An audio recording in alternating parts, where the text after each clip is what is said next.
Hi guys, welcome to बुनीज life. अभी मैं शूट कर रही हूँ what's in my hospital bag. मेरे लिए मैंने क्या क्या पैक किया है, पार्ट 1 में देखा होगा तो प्लीज़ मेरे चैनल पे जाके आप पार्ट 1 देखिए। उसमें मैंने सारा डिटेल्स दिया है कि मैंने बेबी के लिए क्या क्या हॉस्पिटल बैग पैक किया है। तो अभी हम देखते हैं कि मैंने मेरे लिए क्या क्या पैक किया है।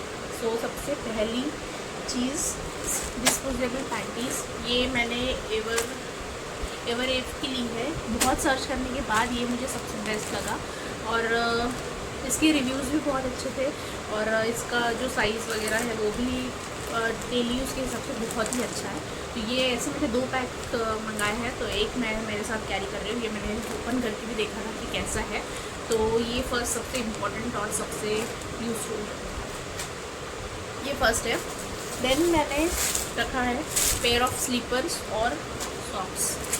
बहुत अभी बारिश में ही डिलीवरी होगा तो पता नहीं सॉक्स लगेगा या नहीं, फिर भी मैं सेफर साइड सॉक्स कैरी कर रही हूँ और जो हॉस्पिटल में स्लीपर लगेगा वो। नेक्स्ट मैंने काफ़ी सारे जो वन पीस होता है फीडिंग वाले गाउन मुझे ज़्यादा पसंद नहीं, इसलिए मैंने वन पीस कैरी किए हैं। जो फीडिंग वाली कुर्ती होती है, शॉर्ट कुर्ती या फिर जो फ्रॉक टाइप होता है वो। तो ऐसे मैंने 3 कैरी किए हैं।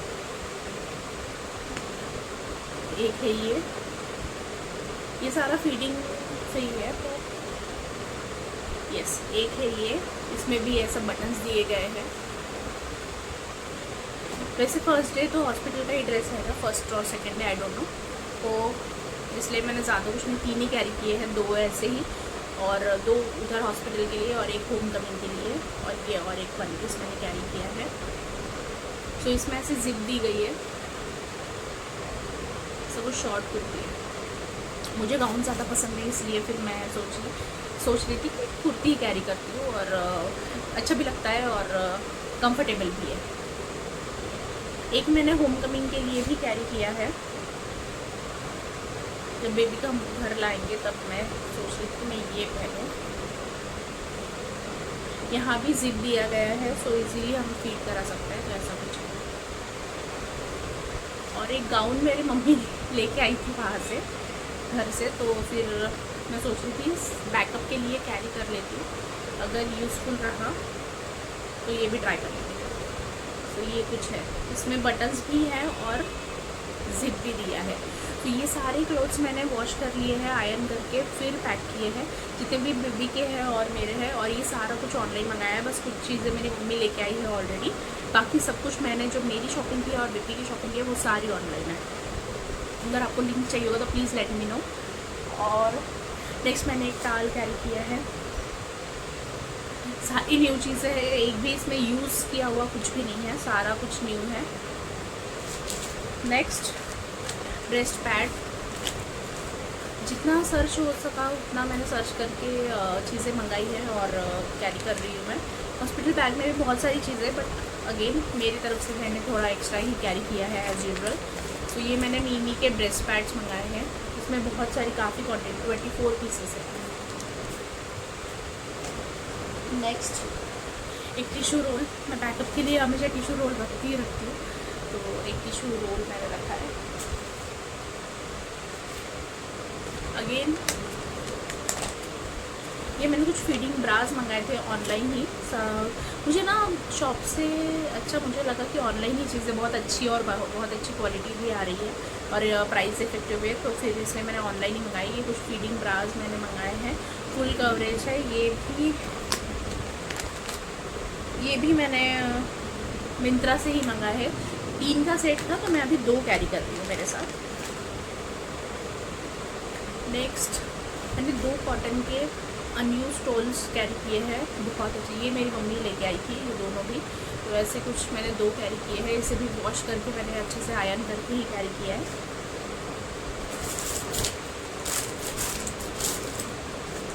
नेक्स्ट मैं कैरी कर रही हूँ bedsheet and pillow cover. Hospital में तो रहेगा ही, बट मैं बैकअप के लिए मेरी एंड से भी मेरे लिए कैरी कर रही हूँ। अगर इनकेस मैं ये नहीं यूज़ कर पाई तो ये लकी वगैरह जो भी रहेगा हॉस्पिटल में वो यूज़ कर लेगा। ये बेडशीट और एक पिलो कवर। Again panties. मैं ये पाउच कैरी कर रही हूँ, इसमें मैंने सारा कुछ जैसे कि face wash, hand wash, body lotion, जितने भी टूथब्रश, जितने भी मेरी डेली यूज़ की जो चीज़ें मुझे लगेगी वो सारा मैंने इसमें पैक किया है। एक्स्ट्रा कुछ भी नहीं है, जो नॉर्मल मुझे डेली यूज़ में लगता है वही सब मैंने इसमें पैक किया है। तो ये एक पाउच मैंने कैरी किया है। अगेन सबसे इम्पॉर्टेंट, मुझे पता नहीं ये लगेगा या नहीं, बट मैंने बैकअप के लिए ऑलरेडी कैरी किया है। और इसमें 2 ऑप्शंस थे, मैनुअल एंड इलेक्ट्रिक। तो मैं सोच रही थी कि मैं इलेक्ट्रिक ही ले लूँ, क्योंकि कभी कभी मैनुअल अगर वर्क नहीं होता है तो हमें इलेक्ट्रिक पर ही स्विच होना होता है। तो उससे अच्छा मैं सोचा कि इलेक्ट्रिक फीडिंग पंप ही कैरी करती हूँ। ये लव लैब का मैंने लिया है, बहुत ही अच्छी क्वालिटी है और इसमें बॉटल भी दी है, इसलिए मैंने सोचा कि लव लैब का ही लेते हैं, बॉटल अलग से लेने की ज़रूरत नहीं है। तो ऐसा कुछ है। इसका अगर डिटेल्स चाहिए होगा तो प्लीज़ मुझे कमेंट में बताइएगा, मैं इसके लिए सेपरेट व्लॉग ज़रूर बनाऊँगी।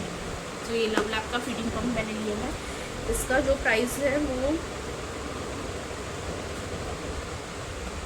3800 रुपीज़ का मुझे पड़ा है और ऑनलाइन भी सेम ही प्राइस था। और ये 15 मिनट्स में जो अभी फ्लिपकार्ट का जो नया सिस्टम निकला है ना, 15 मिनट्स में डिलीवरी हो जाती है, तो इसमें मैंने मंगाया था। तो ये 800 रुपीज़ का मुझे पड़ा है। तो लास्ट मैंने कैरी किया है एक कटोरी एंड चम्मच। सो मैंने ये कटोरी और चम्मच भी कैरी किया है।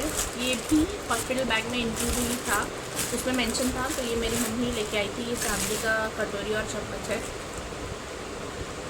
तो ये भी मैं कैरी कर रही हूँ साथ में, अगर बेबी को फीड कराना हो इससे तो हम करा सकते हैं।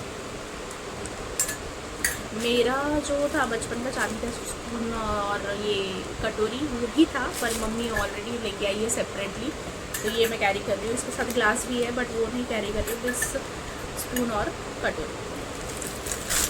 ये सब चीज़ें ना बैग में फिट ही नहीं हो रही। तो मैं सोच रही हूँ जो एक्स्ट्रा है, यानी कि जो फीडिंग पंप है, जो हमें ऑन टाइम लगेगा या फिर जब नीड होगी तभी लगेगा, तो मैं वो कार में ही रख दूँगी, बाकी सब मैं बैग में पैक करूँगी।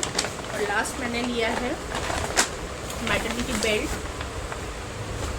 बहुत लोगों ने रेकमेंड किया और मम्मी भी बोल रही थी लेना ही चाहिए, कोई भी डिलीवरी हो, नॉर्मल हो, सीजेरियन हो, बेल्ट तो रहता ही है। तो इसलिए फिर मैंने फ्लिपकार्ट से ये बेल्ट मंगाया, बहुत अच्छी क्वालिटी है। इसमें 3 पोर्शन दिए गए हैं, ये 3 सेक्शन है इसके, और ये हम हमारी रिक्वायरमेंट के हिसाब से एडजस्ट कर सकते हैं। तो इसका भी क्वालिटी बहुत अच्छा है। ये भी मुझे कुछ अराउंड 400-500 का पड़ा है फ्लिपकार्ट पे।